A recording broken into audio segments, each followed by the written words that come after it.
Hello guys, welcome to this video tutorial. In this tutorial I'm going to continue looking at the May-June 2016 paper 2.2, and in the last video I was looking at data manipulation. In this video I will be looking at MailMage. It's going to be a short video, I guess, and hopefully we will get to the section where we talk about presentation, and should be the last video in this series. So I'm trying to make this video as brief as possible. If possible, I'll put them together, but I think it should be just one video. Okay, so we were looking at let's see. Okay, so we're done with database, so we need to start MailMage. Okay, there you go. Okay, so the thing, guys, with MailMage is that you are required to produce copies of letters that you can send to multiple people, and the letters will have the same structure, and the only the difference that you have different recipients in different locations who have different things to do and stuff, but the letters will have some body which is similar. And this is one of the benefits of actually using MailMage, because you don't have to type the same letter over and over when you want to send to different people. So you just need to make one letter which is going to be like a template, and then these other letters will inherit from this main template. Okay, so this main template is what is known as the master letter, and then for you to create an inherited document, in other words, which is going to have the only unique information which are going to be on this document is going to come from a database which is known as the data source file. Okay, so usually you're given a CSV file. You know, CSV file is what we use actually even to build the database in Access, and it is simply just a text file that is separated, which has got data in it separated by commas, and most software packages recognize this as a data source file. Okay, so let's go straight into what we're supposed to do. We have our files here. Like I said in the other video, I'll put up these files just below this link so that you guys can work with these files and the question paper and the other files. I've already zipped them out, and then I'll drop them my Dropbox, and then give you the link, and then you can pull them off from my Dropbox. Okay, so let's go ahead and open our source file and open the master file.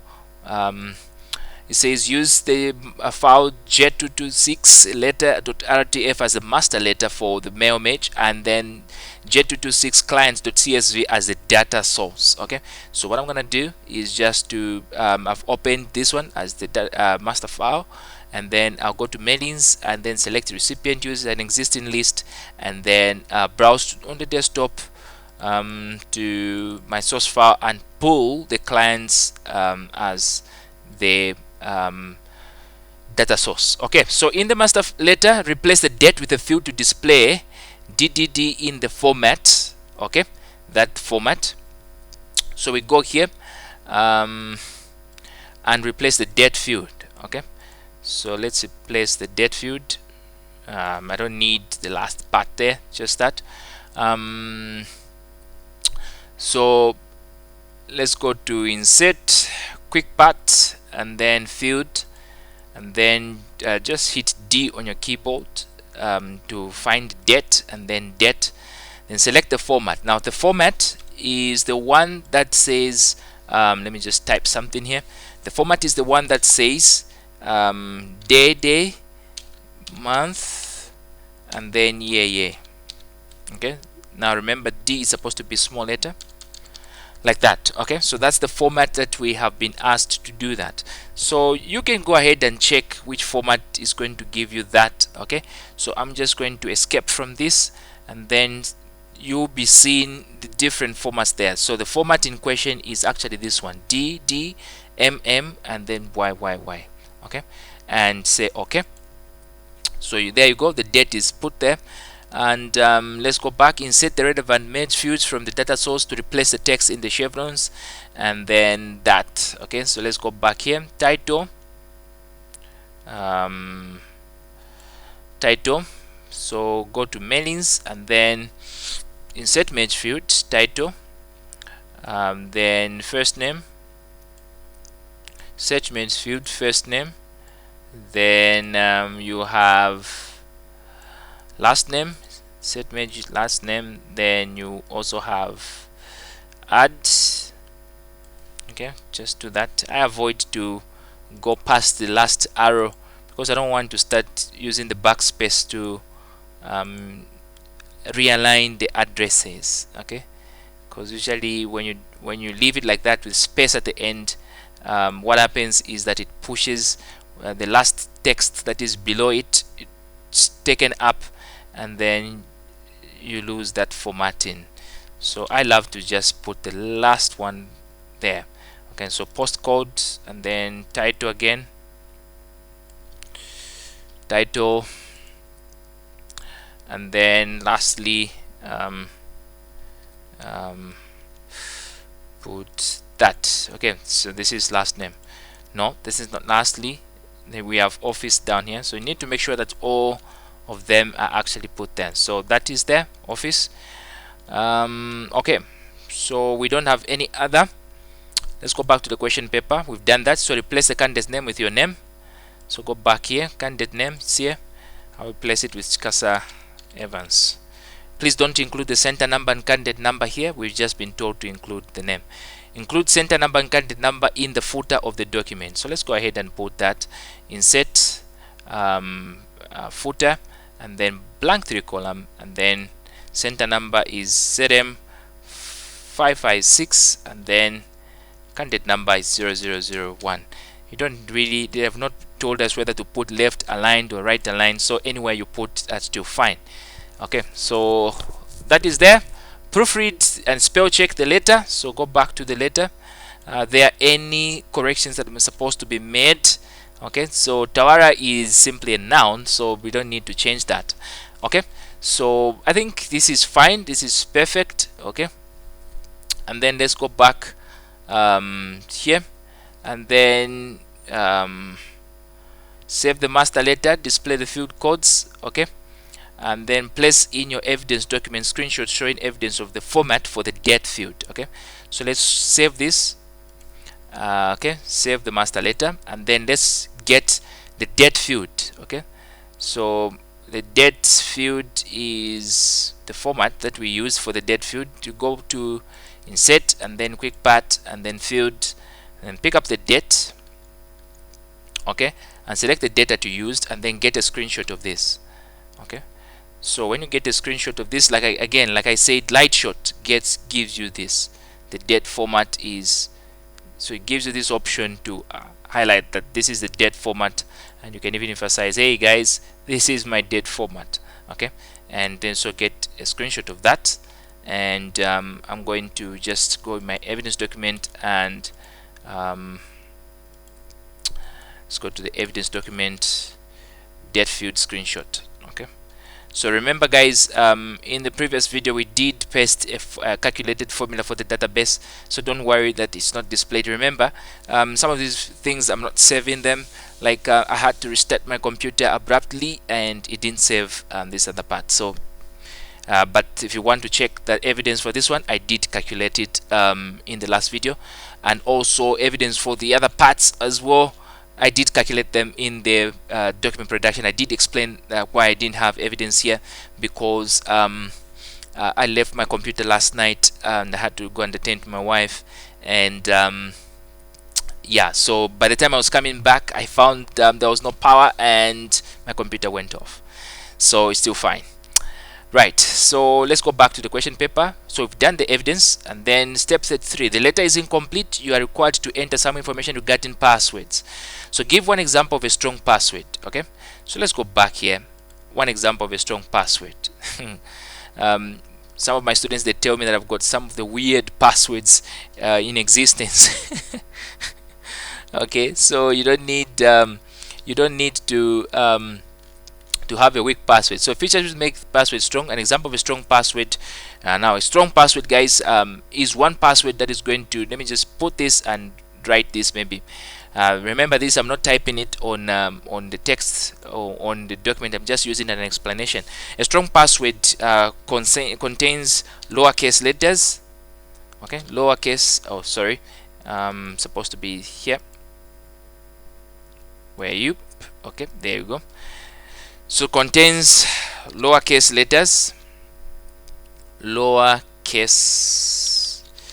letters, also uppercase. Okay, so you also find uppercase letters, characters, or symbols if you want, and then you find also you find things like yeah, symbols, uppercase letters, yeah, and numbers, maybe, just to make it weird and not obvious for people to guess. Okay, so I'm going to cancel this and give an example of a strong password. So maybe 23 hashtag, not hashtag, hashtag exclamation mark Jesus, because I love Jesus, and then percentage capital Christ. Okay, so this is strong, guys. For you to really guess this, I mean, not even a magician can guess this. You must be a prophet for you to guess this, and the same prophets can guess this, yeah, but magicians, no ways. All right, guys. Okay, so this is an example of a strong password. Okay, so let's go back to our question. Identify three features which make this a strong password. Again, I did indicate those. So I've used things like lower letters, combination of lower and upper cases, and then two, you can see I've used use of symbols. Okay, I've used symbols, and then lastly I've used numbers. Okay, so these features make this one. So let's just say use of numbers, use of okay, use, I want to start typing in Greek now. Okay, use of combination of lower and upper cases. Okay, and that is that. So let's go back here. Print out, make sure your center number and country number are on the document. We just did that. Merge the letters, selecting only those clients from London office, and place in your evidence document screenshot showing the selection method. Okay, so go back here, go to mailings, edit recipients, and then some of you guys, you may find that you don't have the fields shown here. Don't worry, as long as your data source is correct, as long as it is correct, you can verify that you've got the data source correct. Come to filter, and then specify the field that you want to filter. In this case, I want to filter by office, and office should be equal to London. Okay, so those that are there. Sometimes you can be asked to filter or to extract only databases or information rather that is coming from multiple fields. Okay, so they can put, they say those that come from London and their first name maybe begins with maybe T. Okay, so you need to put and, or they may say those that come from London or their first name begins with T, so you need to select this. Okay, so in this case this is fine, and this is my criteria, so I'm gonna get just this. This is my criteria, so I would say copy and say OK, and you see that only those are there, and say OK here, and then I can preview the results. Okay, so you see that the office is London here. In our London office, go next is still London office, and so on. So what you need to do now is to just paste your work, your evidence of the screenshot for the mail merge section. Just go ahead and paste it down here. Okay, and go back to your question paper. Is it question paper? No. Then you can go ahead and print only these letters that you merge. There should be 3 of them, because those are the ones that you selected. So how do you merge or finish? You can just click on finish and merge. Okay, and this is print documents if you want, and I want to print all the documents in here, and they'll be printed. Okay, if you want, you can just say edit individual document. Okay, and Word is going to create all these three in one sort of one separate document, but there will be 3 pages. Each letter will be put on its separate page, and it will be addressed to the original person. So just come here, file, and then print, and then you have that. So let's go back here. Print the only image letters for the selected clients, and then make sure your name, center number, and client number on each page. Save the document and close the document. And so this is it on MailMatch, guys. I hope you have enjoyed and learned 1 or 2 things. I'm rushing because I have to do another video on presentation, because I need to go home. Okay, this is almost 10 p.m. and I'm still at the office, just for your sake, guys. And I really want you to do well. Okay, I really want you to do well. I'll be the happiest guy if you guys did very well and got Esters throughout this. Like I said, not that I'm boasting in any way, but I'm not boasting. I love to take time so that my students really understand the key concepts that I required for the exam. Okay, I lose everything if you guys fail. I mean, some of you, I don't teach you physically, but through my lessons on YouTube, you guys have been able to learn and appreciate the work that I'm doing.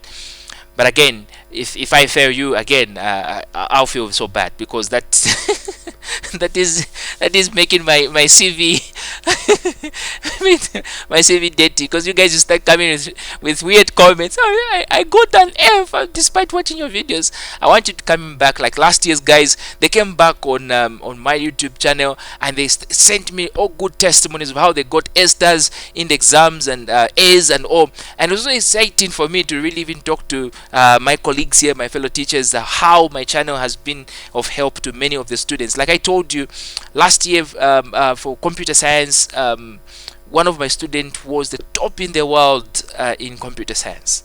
So I'm not only teaching ICT, I'm also teaching computer science. And the guy who got second best in my class just missed the top in the world as well, just by 1 mark. So you can imagine. So out of the 20 students that I had in that class, 12 of them scored ridiculously high marks, so to say. They could have been, maybe the 12 of them, they could have been, maybe 5 of them could have been in top 10 in the world. That is how these guys were able to do. So this is why I'm saying that I love to make sure that you guys, you really understand this stuff. Okay, so next year I look forward to hearing the testimonies from you. If you haven't yet subscribed to my channel, I encourage you to subscribe to my channel. Share these videos on Facebook and with your friends, and whatever platform that you're using. Make sure your teachers are aware about this channel. They can use these videos for revision times and stuff, and make sure that your school is also aware. Don't be too stingy. I'll see you in the next video, guys. Let me just do a quick record on recording on presentation. Right, so okay, let me just stop this video. Okay, for now. All right.